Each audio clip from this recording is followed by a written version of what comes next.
مر الزمان تألقا وأضاء للدنيا طريقا مشرقا وهدى من الرحمن يهدينا به للصالحات وللمكارم والتقى نور على مر الزمان تألقا وأضاء للدنيا طريقا مشرقا وهدى من Salat adalah kewajiban bagi umat muslim yang telah ditetapkan waktunya seperti halnya haji.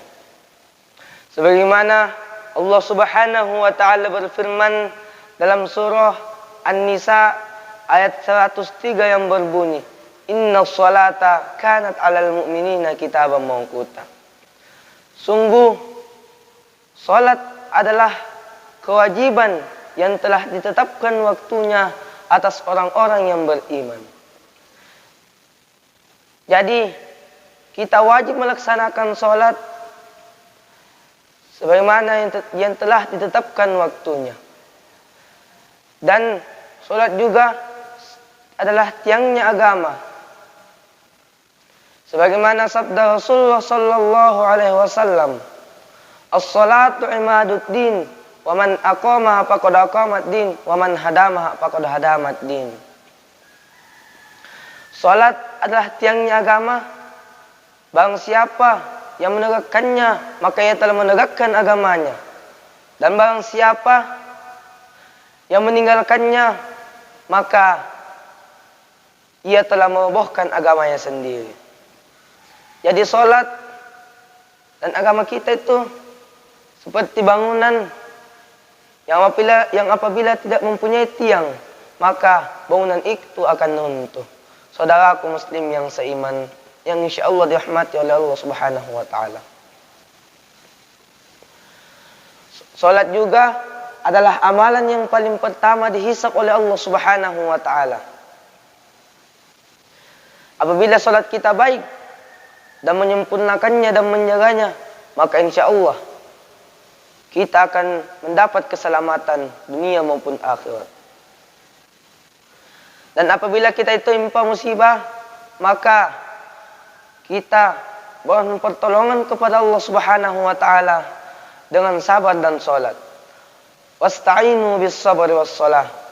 Jadikanlah penolongmu atau mohonlah pertolongan kepada Allah Subhanahu wa taala dengan sabar dan salat. Saudaraku muslim yang seiman, yang insyaallah dirahmati oleh Allah Subhanahu wa taala. Jadi dalam kesempatan ini saya akan mengangkat satu kisah, yaitu kisah saat Nabi Muhammad SAW Isra Mi'raj. Tapi saya hanya mengambil ringkasan dari kisah ini karena kisahnya panjang sekali. Kata Rasulullah SAW, datang satu malaikat, yaitu malaikat Jibril, membawakan bu'raj, yaitu kuda terbang. Lalu Nabi Muhammad SAW menaiki kuda terbang itu dan diperjalankan dari Masjidil Haram menuju Masjidil Aqsa. Setiba sampai di Masjidil Aqsa, Nabi Muhammad SAW mengimami para nabi. Dan setelah itu Nabi Muhammad SAW naik bu'raj menuju ke langit. Langit pertama bertemu Nabi Adam. Langit kedua bertemu dengan Isa dan Yahya. Langit ketiga bertemu dengan Nabi Idris. Langit keempat bertemu dengan Nabi Yusuf. Langit kelima bertemu dengan Nabi Harun. Di langit keenam bertemu dengan Nabi Musa alaihissalam. Dan di langit ketujuh bertemu dengan Ibrahim. Setelah diperintahkan Nabi Muhammad SAW, Nabi Muhammad turun di langit ketujuh. Nabi Ibrahim tidak berkata apapun. Dan di langit keenam ditahan oleh Nabi Musa. Nabi Musa berkata, "Wahai Muhammad, berapa yang diperintahkan Allah kepadamu?" Kata Nabi Muhammad SAW, 50 waktu sholat. Apa kata Nabi Musa? Minta keringanan, umatmu tidak sanggup melaksanakannya. Maka Nabi Muhammad SAW minta keringanan kepada Allah Subhanahu wa taala. Dan turun lagi, ditahan lagi oleh Musa. Wahai Muhammad, berapa yang diperintahkan oleh Allah Subhanahu wa taala? 45, kata Nabi Muhammad sallallahu alaihi wasallam waktu salat. Kata Nabi Musa, umatmu masih belum sanggup, minta lagi keringanan. Begitu seterusnya sampai cukup 5 waktu salat. Setelah itu ditahan lagi Nabi Musa. Wahai Muhammad, sisa berapa yang diperintahkan Allah Subhanahu wa taala kepada umatmu? Apa kata Muhammad sallallahu alaihi wasallam? 5 waktu salat. Itu pun Nabi Musa berkata, minta lagi keringanan. Tapi apa kata Nabi Muhammad sallallahu alaihi wasallam? Wahai Musa, aku telah malu kepada Tuhanku. Dan setelah itu Nabi Muhammad sallallahu alaihi wasallam turun ke Masjidil Aqsa menuju ke Masjidil Haram. Saudaraku muslim yang seiman, yang insyaallah dirahmati oleh Allah Subhanahu wa taala. Coba kita pikirkan, seandainya 50 waktu salat, apa kita mampu melaksanakannya? 5 saja waktu salat, sebagian orang lalai terhadap salatnya. Apalagi kalau 50 waktu salat. Kemungkinan besar setiap 15 menit waktu salat masuk lagi. Dan kisah ini harus terus diangkat, karena saya yakin dan percaya hanya sebagian orang yang mengetahui kisah ini, yaitu kisah saat Isra Mi'raj Nabi Muhammad sallallahu alaihi wasallam. Saudaraku muslim yang seiman, yang insyaallah dirahmati oleh Allah Subhanahu wa taala.